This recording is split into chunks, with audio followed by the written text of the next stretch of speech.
Pookode veterinary സർവകലാശാല വിദ്യാർത്ഥി സിദ്ധാർത്ഥന്റെ മരണവുമായി ബന്ധപ്പെട്ട പ്രധാന പ്രതികളായ 12 പേർക്കായി ലുക്കൌട്ട് നോട്ടീസ് ഇറക്കും. SFI unit secretary, union president എന്നിവരും പ്രതിപട്ടികയിലുണ്ട്.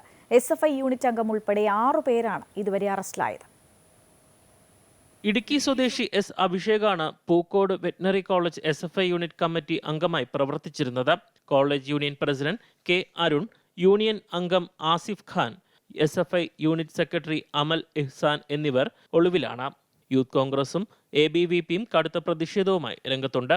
പ്രതിഷേധം കടുപ്പിക്കാനാണ് യൂത്ത് കോൺഗ്രസിന്റെ നീക്കം. വിവിധ ആവശ്യങ്ങൾ ഉന്നയിച്ച് യൂത്ത് കോൺഗ്രസിന്റെ അനിശ്ചിതകാല നിരാഹാര സമരം വെറ്റിനറി കോളേജിന് മുന്നിൽ ഇന്ന് ആരംഭിക്കുന്നുണ്ട്. പ്രതിഷേധ പരിപാടികളുമായി ABVPയും രംഗത്തുണ്ട്. സംഭവത്തിൽ ഇന്നലെ 6 വിദ്യാർത്ഥികളെ കൽപ്പറ്റ DYSP TN സജീവന്റെ നേതൃത്വത്തിലുള്ള പ്രത്യേക അന്വേഷണ സംഘം അറസ്റ്റ് ചെയ്തിരുന്നു.